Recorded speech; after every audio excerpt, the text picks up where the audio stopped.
and welcome to my 10th video podcast. Today my special guest is Matt Hall.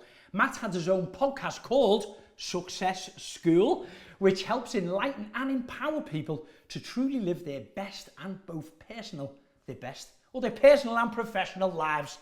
I blame the people who've written it. Matt's a life and business coach who helps people realise their full potential and give them self-esteem and confidence, as well as being a successful entrepreneur himself, who has built his own businesses up and brands from scratch, including his entertainment agency called Tribute Act Management, and he's most recently appeared on E4's brand new reality show, Love Triangle. Yeah, not Island. I got that right, didn't I? Love Triangle. Yeah. I've not got the height, I've not got the abs, and I've not got the teeth for Love Island. So yeah. Well, I don't know about that. No, I can confirm I haven't. You look like you could have qualified for Love Island, that's for sure. No. Well, do you know what? Thank you for that. You made me sound much better than I actually am. So I'm happy with that as an intro. Well, the only way is down now, though, Craig. They're going to get to know the real me. It's not that No. impressive. As I mentioned earlier when we went live on here, you and I haven't met till today, have we? We've spoken a little bit online. I'm aware of your podcast and seen it on there. And you invited me to come and appear on yours, didn't you? Which is great. We'll shoot that later. And I thought, well, I like everything what you do. And I was quite impressed that you are an entrepreneur. Yeah. And you've got so many kind of feathers to the bow, really, haven't you? It was one of them. I never set out to be an entrepreneur, business owner, whatever you want to call it. I was just a bit of a performer when I was a kid. Yeah. And I ended up joining a Take That tribute band, of all things. Wow. Of course, I play Mark Owen. Mark Owen? I don't look anything like him, do I? Give us a note. Give us a Mark Owen note. You're such a big That's star. it. You just get one note. Just one yeah. Mark did Big Brother, actually. He won it, didn't he? He did. He won the Celebrity Big Brother, that's right. When was that then? That was in about 2012, I think, 13, right? Was it that long? It's a long time ago. It was more than 10 years ago. I thought it was nearly when you did your show, actually. I didn't realise it was so long after. My show was 24 years ago. You probably weren't born then, Matt. I watched it. I shouldn't have been watching it. But it was one of them naughty things. Parents. They let me watch a little bit. And I was like, I want to watch more. Because everyone was talking about it, wasn't it? Like, it was such a big show. So I definitely... But I thought Mark Owen was... Yeah, but he won it. He did win it, yes. Yeah. So he's popular. Yeah. You know, so not a bad character to be. That means you mustn't be as popular now, because you know what's sat with his tribute act. Where's the real one, Craig? Where's the real Mark? Mark's due in on Thursday. Of course. But I didn't want to tell you that because I know you do. Because I'll be here stalking him. Yeah.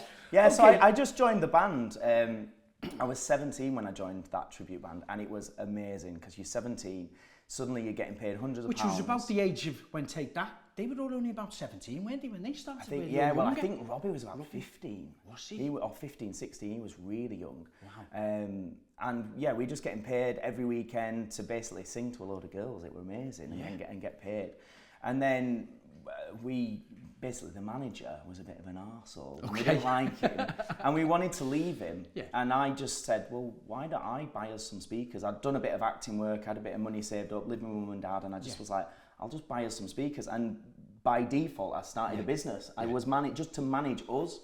And that then grew to having over 500 tribute acts that we now manage and represent. The company still goes today. So wait a minute. So you set up this management agency. Yeah. I mentioned it earlier, didn't I? Yeah. You set that up at what, when you were only 17? So I was 19. 19, so we'd been in the band about a year and a half, 2 years, something like that. And we were just like, this manager we don't want to work with, basically. But what do we do? Because we've got a good band, we're popular, there's work to be had, but we need speakers and we need a van. And so that I just bought it to keep us going, basically. Keep you in work, basically. And then it was just one opportunity led to another. And before you know it, you've got offices, you've got staff, you've got a team of people, and you're an entrepreneur, apparently, or a business owner anyway. So going back earlier than that then, when you were in school in your teenage years, did you think at any point you wanted to be either a performer, an entrepreneur, or a podcast host, Did you have any inclination when you were at school? Were you academic? Were you good at school? Oh no, I was stupid. I was definitely still am. I said it like past tense, I'm still stupid. No, I wanted to be a performer. I was always quite creative, and I was always going to like acting classes and singing classes and stuff like that as a kid. But in terms of business and podcast and all the things that it's gone on to be, and reality TV, like none of that, no. I think when I reflect, one thing about me is I've just always been the sort of person who will take an opportunity and not worry too much about it. Like that's one of the things I think that holds a lot of people back, is they need this really set plan of this is who I am, this is where I'm going, these are my goals, and I'm not going to fail, it's okay, it's safe. And I've never sort of been like that. I've always just sort of thought, oh, this is an opportunity. Like, what's the worst case scenario? Well, you're not going to die, I don't think. So let's just go with it. And I honestly think, you know, you mentioned there my podcast, Success School. The whole idea of that is kind of getting clarity on what success means to each individual and then figuring out how you can live that life, basically. And for me, one thing about success, about, you know, living a life that is a fulfilling life, a happy life, a successful life, it is about being comfortable with just trying stuff and taking risks. And I think a lot of people, they fear judgment, they fear getting things wrong, they fear looking stupid. And because of that, they don't take those risks. And I think that's all it was. I've become an entrepreneur podcast, all these titles, just because of that attitude, really. So you mentioned just then about people are feared about failure. Yeah. As a young age then, when you started the band at 17, was that something that driven you, the fear? No, I think failure. No, I don't think I've ever really feared it. I've always just been, and again, this is where I think a lot of people do fear failure. And I think it's natural. People think they don't. Nobody wants to fail, do they? You know. But I think if you can reframe that, that's one thing I've come to learn, and it's a little bit cliche. You see it all like the motivational videos and stuff, but it is that thing of failure is just feedback. It is just if you are willing to. It's a stepping stone, isn't it? That's it. And that's how I've always sort of been, really. I've always just seen it as, do you know what? Like we were just talking before we started recording about podcasting. Like when I started interviewing people, I was shit. Like there's no two ways about it. It didn't come natural to me, and I was kind of like, you know, as I was just saying, it's like you've got 3 or 4 brains on the go. You've got to be listening to the guests. You've got to be thinking of what direction do I want to take it in. Equally, you've got to be ready to be flexible and go a different way. And I just found it really tough.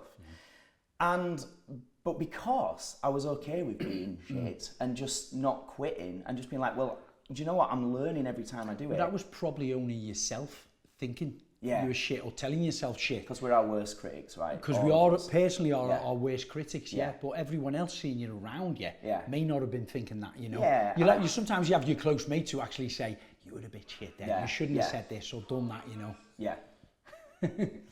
Completely. And so I probably was hard on myself, but you know, I guess to the point, it's that I have definitely got so much better because I didn't go, oh no, everyone's judging me, I'm not that good, maybe I should quit. So that's always kind of been my mentality with it, really, is just put yourself out there, give it a go, and you're only going to get better, even if it, you know, you're seemingly rubbish or you're failing or whatever.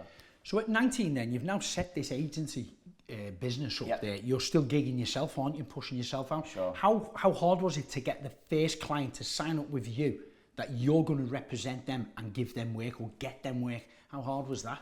It was not too hard because as an act yourself, other acts would trust you more. There was this kind of thing of there's all these old school agents that are just money orientated and greedy. And so I think the fact that I was an act and I'm out there gigging, you know, a lot of other acts were like, oh yeah, we'll sign with you. So that's why it did grow quite quickly. But what was that makes real sense, that, because I've known a lot of acts over the years, even some tribute acts and things like that, and they always seem to have a bit of a grudge, a bit of grief with agencies. It's actors, singers, tribute acts. It's that thing of, but what I've come to learn is I don't think people respect and realise how much a good agent is doing. And you know, if they're getting their 15% or whatever, like they are working for that. They've got their overheads, they've got their staff. And I think there is a bit of a notion where people give them a bad reputation unfairly, really, I think. I mean, there is also some terrible ones out there, as with anything.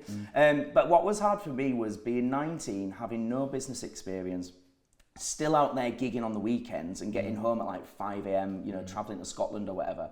And then having to try and run a business. And eventually when we sort of brought on staff and things like that, it was really learning through getting it wrong. That was, you know, I hired the wrong people, then I had to let them go. I would make a bit of money and I would lose money. And it's that thing of, you know, I think... It's life's biggest learning curve, isn't it? I always say to people, and it's my old story for the last 35 years being in business, when it comes out of your own arse pocket, your wallet, you have to pay for that mistake. You learn the hard way. And you don't make it again. Exactly. You do not make it again. I've got 2 young men working with me here today, doing our camera and editing and things. These guys have been with me for 4 years, and it's their main kind of first jobs, you know, after university things, and they're cracking out of doing it, and I'm trying to learn them off all the hurdles that I it fell over on, Yeah. you know, throughout my business. Yeah. You know, I'd setting my building company up, you know, it was tough, it was hard. Yeah. But once you make that mistake and you pay for it yourself, never do it again. Never again. And that's why I think some of life's best lessons come from experience. I think education's great, and you know, I never went to business school or anything like that. And all that's got its place, but I think that actually you really learn through doing. Yes. You know, and I used to think that when I was a teenager doing acting. I remember I got a few like telly jobs as an actor, and the college that I was at were like, you can't have the time off. And I was like, but I'm doing the work. And I had the time off. I think I just pretended to be poorly or something and did it anyway. But I learned so much more being on set than you do in a classroom. And so I think that's good. I think a lot of people, again, are held back by this idea of, oh, I'm not the most educated, or I didn't go to university. Doesn't matter. I really don't think it does. Doesn't matter at all. Yeah. Doesn't matter. I hardly went to school. I left school at 15, never sat a single exam, could hardly read or write. I was dyslexic. Yeah. And when I was, what age? 81, I set up the biggest independent construction academy in the northwest of England. Was Had it? 26 teachers working for me, 152 students, Prime Minister's and his wife come and opened it. You know, so you don't have to have a good education start. Don't get me wrong, it helps can help. in many areas, and I wish I listened a little bit more at school and you know, could read or write a little bit more. I only started using a computer about 15 years ago, you know. Yeah. We're still trying to get you on TikTok, aren't we? We've just yeah. got TikTok going. Yeah, we've got TikTok and Instagram and everything going now. I was a late comer to the table with all the social media platforms. I'm just playing catch up now, isn't it? So where is your management agency now? So now as I say, we've got over 500 acts on there. 500? Yeah. Wow. Well, we do two things. So part of it is the agency, where they're not our in-house managed acts, but then we have the managed acts where it's like we fully kind of create the shows, buy the costumes, everything, like it's all in-house. So between the two, we've got a lot of acts, and we've had acts. Where would these acts kind of go? Is it on cruise lines? Is it clubs, bars? Yeah. No limits sort of thing. Literally, we've had an act go to India and had acts in Dubai. I mean, we as the Take That have performed like a festival, 25,000 people in Germany, and like been to Spain. And so are you still everything. out now being Mark? I'm kind of like 50% still doing it. Yeah. I've got another guy, Jamie, who's brilliant, who we've trained up now. But just because obviously I am that sort of Does he personality. look more like Mark? Because you don't really look like Mark. Not all do I. But I used to really try. I used to be like fully. I'd grow my hair really long. Although I'm not a fan of talk Mark's like him. Oh yeah, we talk like him. Take him off. Hello everybody. Nice to meet you. I'm Mark. It's good to be here. Gary over here. How are you doing? There you go. Never done that on a podcast before. Yeah. So yeah, I did take it really serious, but I don't know if you've seen Mark's recent look. He had like the mustache and the really long hair. That's not my vibe. So No. I'm just doing my own thing over here. I'm being Mark now. So listen, that's certainly successful, isn't it, on there? Your podcast itself, Success School. Yeah. Is it 2019 you started that now? Yeah. And how many people have you interviewed on that? Do you call them interviews, by the way, on podcasts? Or is it just a chat? It's just What a is chat, innit? Chat interview, kind of. I mean, we're on well over 200 episodes now. Wow, 200. And we did a Guinness World Record with the show I as believe well. so. We did over 50 hours? Yeah.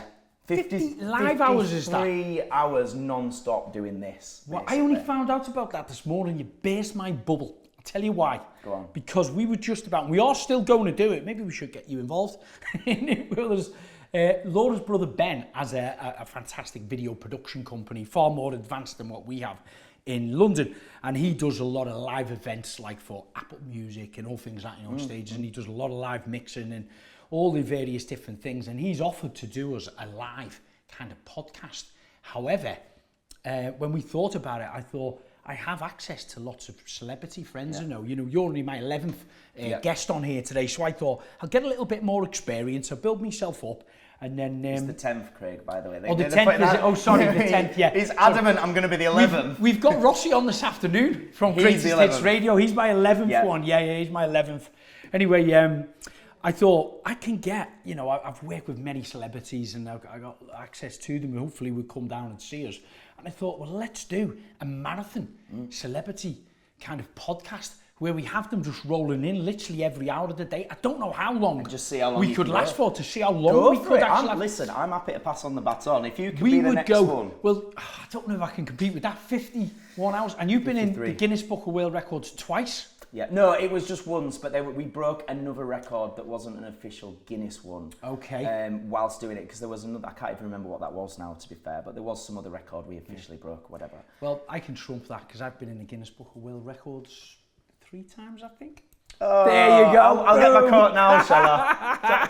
Taxi for Matt. And do you know what? When you were just saying that, it come back to me, and I can't quite remember what it was for. How shameful is that? One was coming out of Big Brother. I got the most for that year. Yeah. I got the most live votes on a live TV program. It was 3.7 million on the last night of Big Brother, and that beat anything worldwide. Then on the very last day, that was you don't even get that many views on shows now, do you? No, not at all. Massive. No. And my second one was jumping out of an aeroplane with a load of other celebrities, Kate Silverton and who's the girl who's I took her around the Top Gear racetrack in a sports car. Andrea McLean, is it, from Loose Women? Oh, yeah. Yeah, and a whole host of all these beautiful women and loads of guys as well. And it was a parachute. I think within that hour, they had so many planes go up, and there was, I don't know, I'm going to guess about 200 or 300 people all jumped out in the one out and had to land on the one spot. So going to the Guinness Book of World Records for that. Did it. And the other one was something to do with 60-minute makeover. Oh, it's testing my brains now. I think it was we'd done a 60-minute makeover and there was parts of it. But I remember the Guinness Book of Records, people were all coming down, fitting carpets, we were wallpaper, and we were doing a variety of different things. Yeah. So I was only a small cog in a big wheel of. Well, you know, you just reminded me. 3 times, yeah. You just reminded me I did do another. I mean, Helen's probably looking. Oh, he's trying to get one over me now, isn't he? We did one on Steph's Back Lunch that I was part of, and it was most tans in 60 seconds. It's most spray tans. She's me going in spray tan. In 60 seconds we did on Steph's Back Lunch, and I was one of the people getting tanned. So do you know what? I have. Well, that's bizarre you said that, because I am a brand ambassador to a company called Wagner, which is a German engineering, a spray tech company. They make paint sprayers. Yeah. So the paint sprayers I use is for domestic and commercial use, paints houses and buildings, etc. Yeah. However, they do make body paint sprayers. Okay. And I've done a couple of the live TV programs in QVC and places like that where I've demonstrated it. And they put forward about 4 years ago, but we couldn't do it because of COVID. Right. It was just before COVID, and they said they wanted me to do the Guinness Book of World Records and spray X amount of bodies. I don't know how many it was. Yeah. And I was like, what? So I've got so long to spray hundreds of beautiful girls in bikinis with me paint spray? Yeah, of course I'll do that. I'm busy that day. Put me down, put me down, it'll be great. Yeah. But we couldn't do it because of COVID, but it happened then, and you were a part of it. How bizarre is that? Well, I don't know if it was the same one, but yeah, we broke it. I can't remember how many people they sprayed. It was 60 seconds, and it was on live telly. It was only 60 seconds. I think we were trying to do it in 60 minutes. No, it was because of the connection, because I was on 60-minute makeover. Got it. I think it was kind of that they were tying in. That would make sense. Yeah. No, it was 60 seconds. It was Colleen, somebody or other sprayed me. And him from Blue were there, so it was just another random day, as you do, So technically, I have had 3 world records, Craig. So there you go, neck and neck. Who's next? But you're a singer, aren't you? How many silver discs? Oh, you win me on that. And I can't even sing. Yeah. We've just been chatting. For those watching on this camera, it's just before we started. We were chatting, and basically. You can sing, you've toured, you've done everything. I can't sing, and I got the opportunity to sing a Christmas single at this time of year. But anyway, that's enough about that. Coming back to the Success School. So you started this in 2019, you've had over 200 guests on there. Is there any guests that kind of really jump out at you that have been inspiring to you? Because I know you do everything about motivation and things like that, don't you? Motivating people in business and life skills and everything like that. Your guests that you've had on there, I haven't watched them all, of course. I've tuned into a few of them to have a look at them. Is there any that really stand out and jump out at you? What's interesting is it's not necessarily one of the big famous names, because I try and get a range of guests, so it's not just about getting people on because they're known. You know, I really want the show to be a value-packed show, and there's a guy called Dr. Arya, who's a psychologist, and he's been on like Stephen Bartlett's podcast, The Diary of a CEO, and stuff like that a few times actually. And that man, just his energy, his aura, and his whole knowledge for basically what I would say is just like inner peace. You know, I think like so many of us are just living these crazy lives, and we just feel like we're on all the time with the internet and our careers, Because our life does relationships. become that way if you're working in the media, doesn't it? Right. You get caught up into that snowball effect without realising. And it's just go. And just sitting in his presence and just hearing how he articulated, you know, about it, he was just basically teaching us about how our mind works and things like that. I just came away from that. You know, you just have some days and you're like, I will remember that day forever. Yes. That was him. And even like my videographer, like, whoa, what have we just been a part of? You know, it was just one of the... They got really drawn into it. So I would say that's one of the ones that really stands out for genuinely being a bit of a life-changing conversation, where I came out like just seeing things slightly different and just realising that this rat race that we're all in and chasing these goals and chasing that, it's not where happiness is. You know, it's not... it can play a part, don't get me wrong, you know, having ambition, having goals you want to achieve. But actually, it's more just about inner peace and just actually being happy in your own skin and, you know, having loving relationships. So he was really, really great. I've had a guy, TikToker, Shabazz Says, he's just brought a book out, actually. He was absolutely amazing. So he's known for doing like little kind of comedy sketches, got like over 2 million followers on TikTok and stuff like that. Wow. He was on last year and he's going to be at my event actually later this year. He's hilarious, he's down to earth, he's still, today, even though he's got all this TikTok success and books out, he's still a school teacher as well. Fantastic. So, because he still wants to help like like let go of his roots of what his profession is. Yeah. And but he's successful in that other area of media. Right, that's it. And I just thought that, as a guy that he's got all this side, but he still wants to be there helping children, doing his job, what a great guy. So inspiring to us all, isn't he? Stands out, It's inspiring. So what brings you happiness? I think it is about that inner peace. I think for me, I've spent so long being ambitious, from as long as I can remember. And I remember I got to a point where Which is not a bad trait. I always say, is it a blessing or is it a curse? And I actually think it's both. I think it's a bit of both. Yeah. I think so. And I got to a point where I was 27 and I'm running my businesses, I'm gigging, I was working 18-hour days, but not really making much money because anything I made was ploughed back in. Busy fool, like busy fool. But sometimes you have to be to build up a foundation. It's like a season, isn't it? You have to go through sometimes. I was overweight, and my girlfriend left me, and I just got to this point where I was like, wow, I've not really had a social life. You know, a lot of people that go to uni and they're out with their friends. I was just building my businesses, working. Same as me. And I got to that point at 27, I was like, 30's round the corner. I thought I'd be married, kids. I thought, you know, I'd have my work-life balance now, and I still don't. And I genuinely had a bit of a breakdown. I had one of those things where identity crisis. Like, do I still want to be ambitious? I'm now single and I've got to go on dating apps.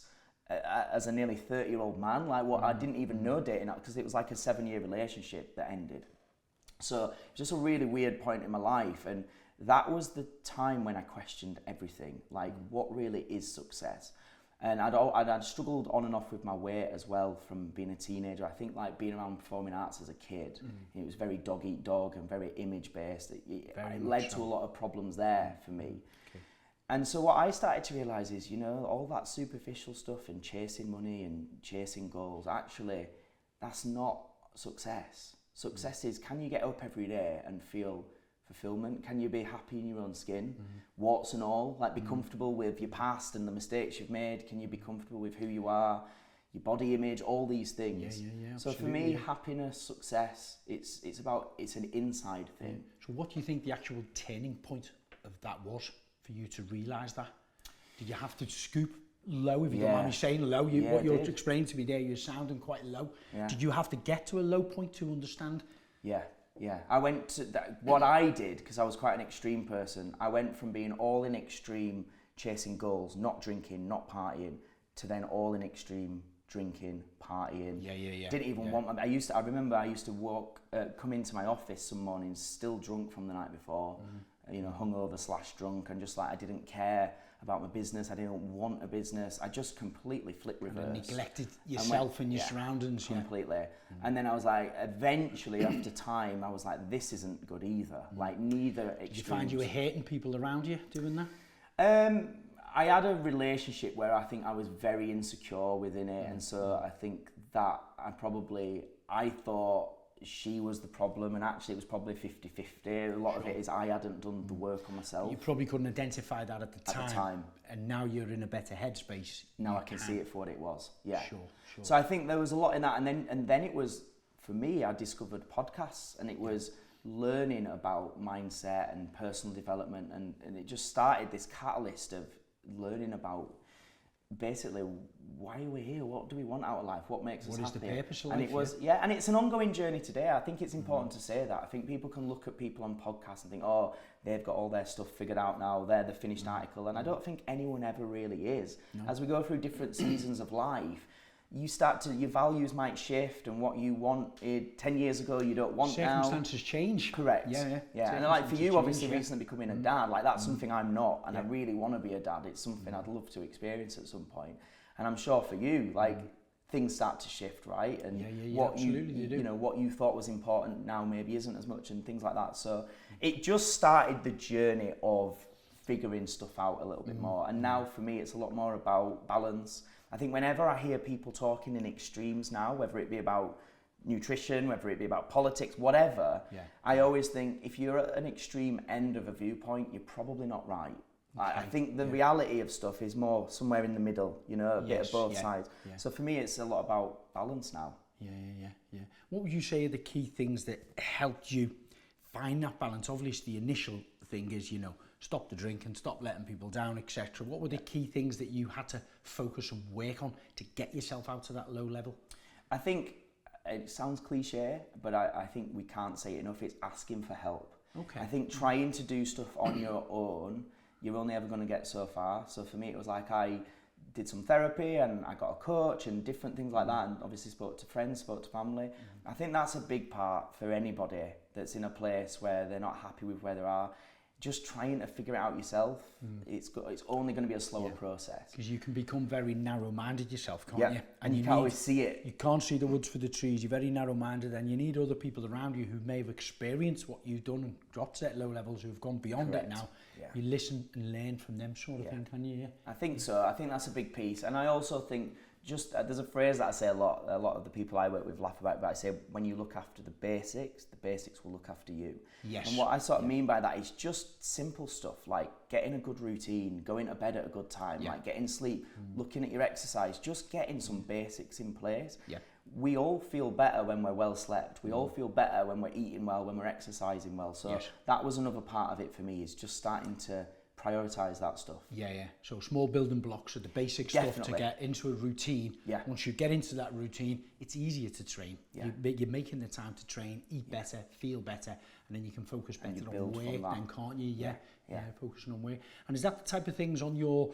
you do guest speaking, don't you? Motivation speaking about people's mindsets and things. Are they the type of areas you cover in them? Yeah, I mean, I cover a lot, but I would say definitely, that's a big thing. What I've come to learn over the years, and obviously then I got qualified to do coaching and all the rest of it, and a lot of our problems are quite similar. Like, obviously we've all got a complete range of life experience and different circumstances, but at the heart of it, as human beings, like, we just want to feel good about ourselves. We want to have loving relationships. We want to have a level of certainty. So when I started to break it down, I found that we've all got these real commonalities about, what's holding us back, and, like we were talking about earlier, this fear of judgment and what do people think of us. Yep. So a lot of that is the stuff I try and just make it like, when I do talks, the fact is none of us are all perfect. None of us have got everything figured out. Yeah. It's okay to get things wrong. Yeah. And it's just about it's okay to be not okay, isn't it? It is. And I know, again, it's another phrase that's said a lot, but a lot of us don't practice it. A lot of guys especially, and men still feel they've got to put on this mask and pretend everything is okay when it's not. Yeah. So I do talk a lot about that, and for me, doing the TV show, the Love Triangle that I did recently, one thing I'm proud of is I didn't put on a mask. I didn't try and be someone I'm not. And people that watch the show will see I cried at one point, I struggled at one point. And I've, you know what it's like on social media. You'll get people taking the piss out of you for that and saying, what a weak man. And I got all that negativity. Yeah. But equally, I'm really proud that I stood for that and said, as guys, it's all right to struggle and try and share that. And there's nothing wrong with that. Yeah, absolutely. Yeah. So you mentioned the Love Triangle. Yeah. How did that first come about? Because I hadn't heard of this program before. It's new, isn't it? Started off in Australia, that's right. Yeah. And then it's come to the UK. So was this the first episode in the UK? First series. First series, okay. So how did that go about? Did you apply for that, or did they come to you? So they came to me. Okay. And it was a real quick turnaround, because I think that was right at the end of casting, and they obviously just had certain people they hadn't found yet. Yeah. So it was just the typical DM on Instagram, and what we were sold versus what it was quite different, let's say, to put it mildly. Yeah. It was just sort of pitched to me as it's quite a wholesome dating show where you will be matched with somebody. And the name of it at this point wasn't Love Triangle. Yeah, you know it works. Working title. Working title. Yeah. Meaning they can reel you in. Yeah. And change it. And they did. After they've shot it. Yeah. And you've signed in to give them all that content. Correct. And they did that exact thing. Yeah, we were told it was called Love Match. Love Match. A wholesome dating show with some exciting surprises is, I think, what the contract read, something like that. The exciting surprise being that they're going to put another guy in with the girl you're dating and you're going to get shipped off. And call it Love Triangle. Yeah, it's not my definition of exciting, but, you know, open to interpretation. So did you feel quite disappointed when you found that out? At the time. After you've been a contestant within it? Yeah. Well, if people watch that show, our reactions, our emotions, it's all completely real. Like, we were genuinely shocked when we found out there was another guy coming in and all that kind of stuff. And, you know, I don't mind admitting that I bloody struggled. I found it really hard. So just spell out the format structure of it, the mechanics of the programme, how did it work? Is there X amount of guys, X amount of girls? How does it work? You're living in a place? It's correct, yeah. So there was 6 what they call pickers. So 6 people get to choose between 2 potential matches. Okay. But those potential matches, they just text in them. They don't see what they look like. You don't hear their voice. It is just based on chat alone. Yeah. So in my scenario, there's a girl called Jasmine, and she had between me or Jack. She chose me.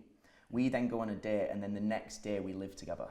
And it's just me and her living together for 10 days. And I think there's a lot of context missed because a lot of people... Like a Big Brother house, cameras everywhere? No.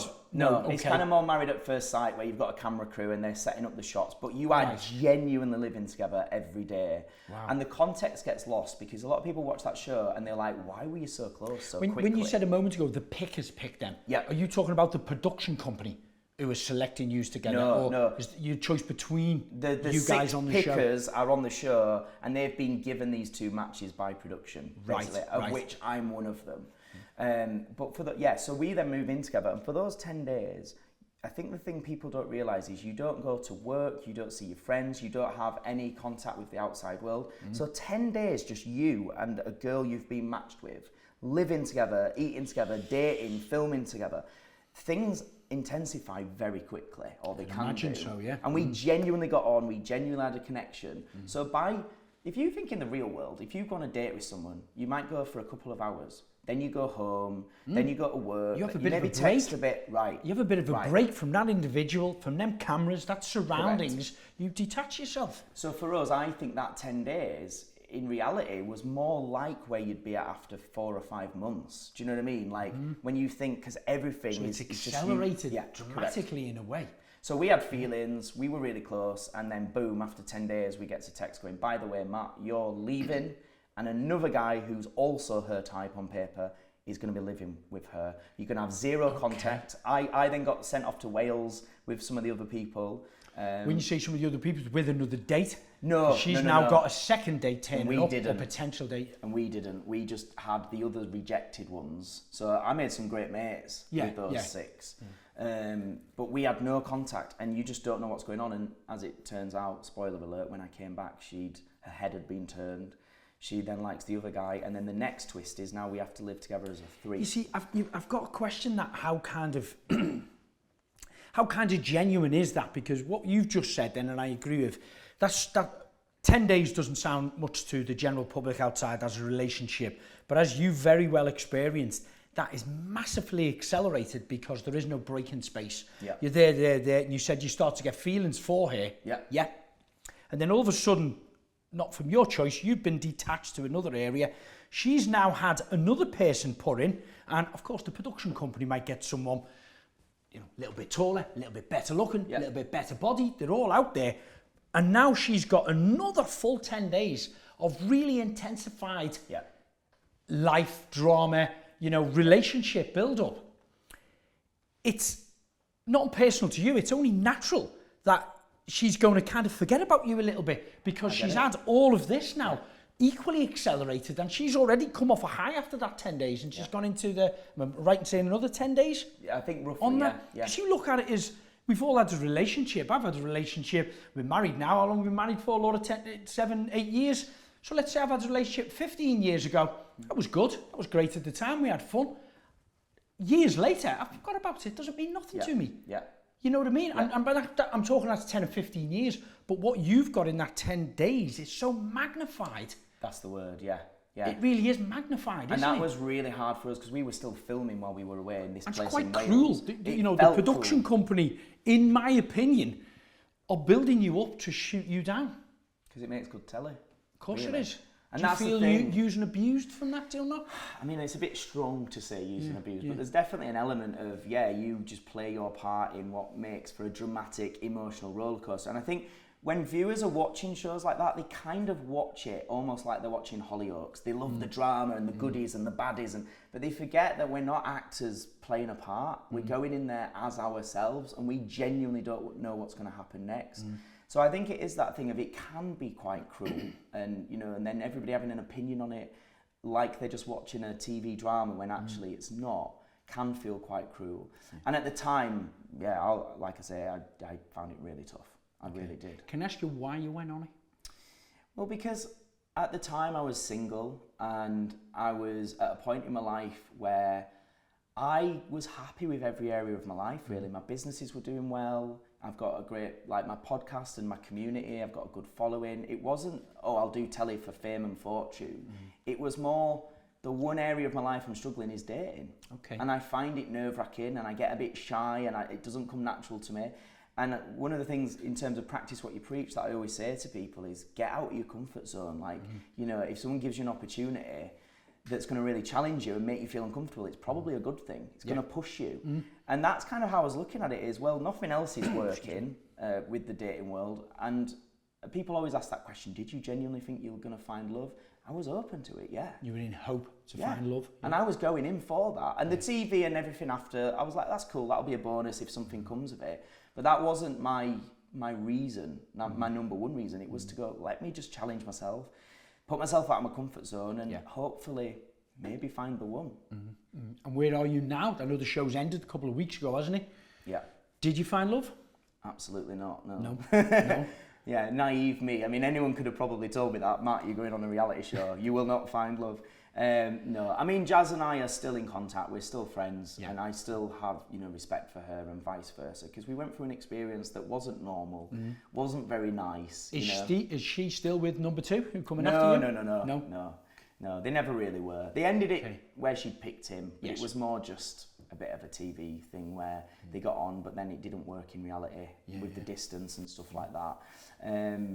But I just think as well, people can be quite cruel watching shows like that. And one thing that was important to me is even though Jazz and I didn't get on at times and we had disagreements and there's things she said that I wasn't happy about, that I didn't think was fair, when all said and done, we were just doing the best we could in a difficult position. And I thought, we don't also need to hate each other after this. So I'm glad it's been a year now since we finished filming and we're cool. We're good with each other. Yeah. So although this show has only just been out in this past month, hasn't it?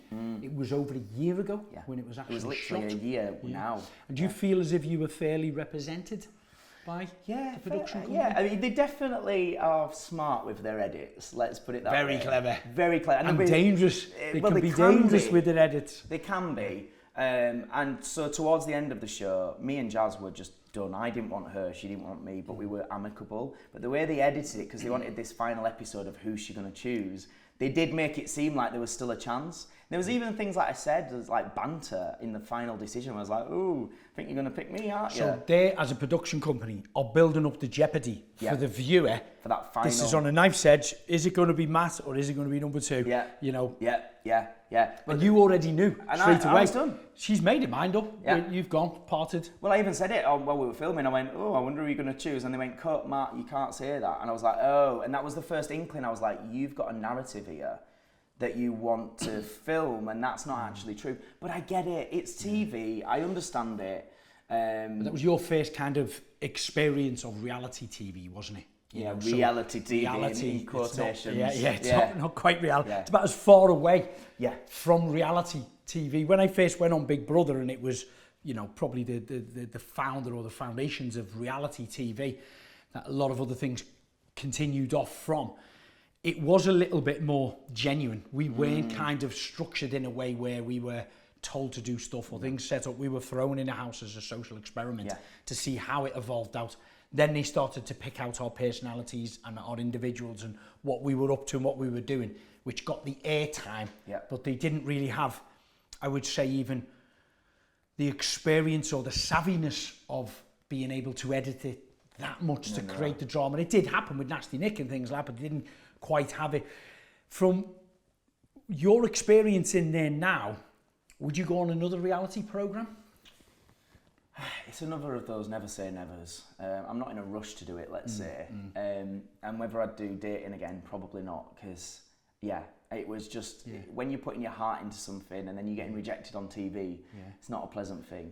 No. But I would be different if I did reality TV. I'd be more aware of, okay, you're trying to make a show, so I don't think I would emotionally give myself over, if that makes sense, as easily. I'd be a little bit more guarded, I think, now.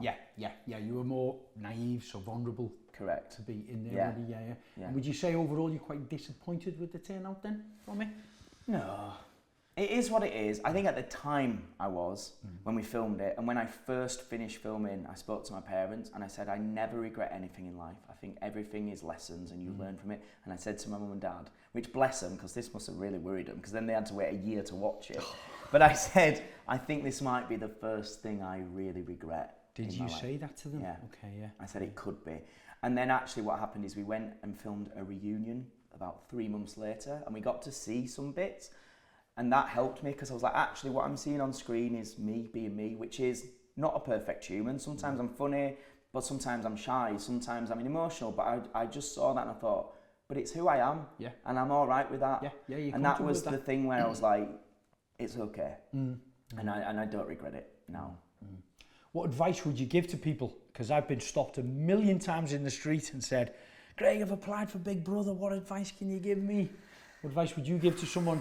Because reality TV has evolved on, hasn't it, from the Love Island show, I'm a Celebrity, Get Me Out of Here, to Love Triangle, and you know, where we mentioned it earlier on, the Married at First Sight, you know, which Laura and I, we like watching that, and we kind of, because we know the mechanics of how it works and what their agenda is and what direction, we can see people getting lulled into the trap and know how they're going to edit it before it's even happened, you know. What advice would you give people?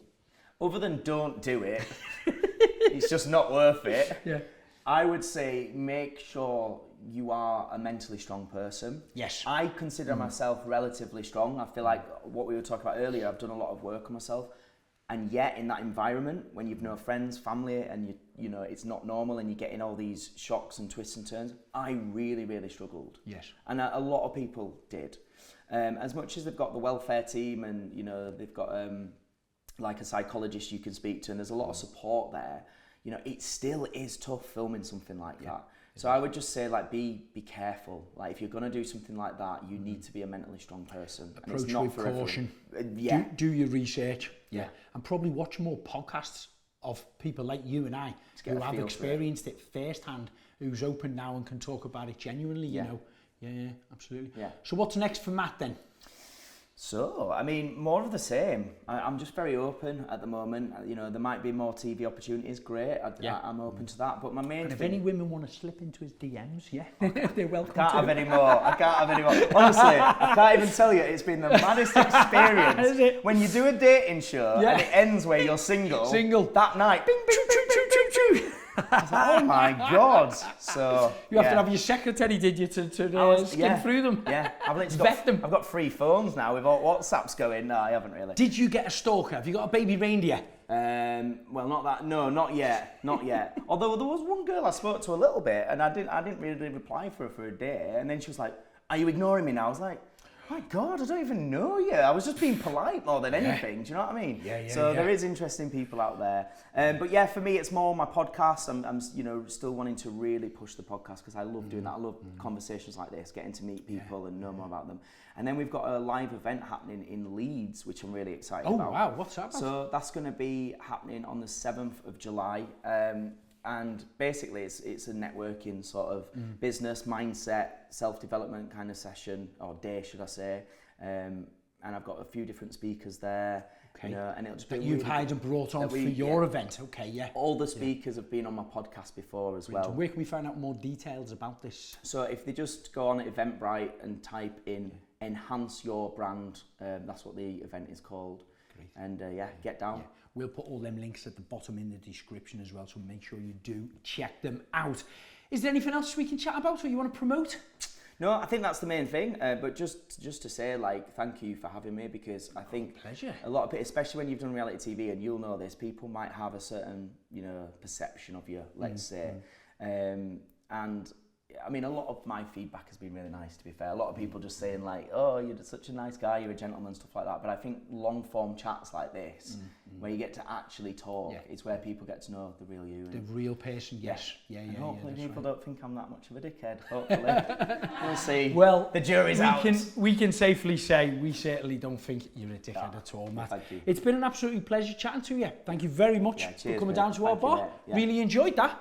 And we're going to cut any minute now, and then we're going to start all over again because I'm going to appear on Matt's podcast. So make sure you check it out.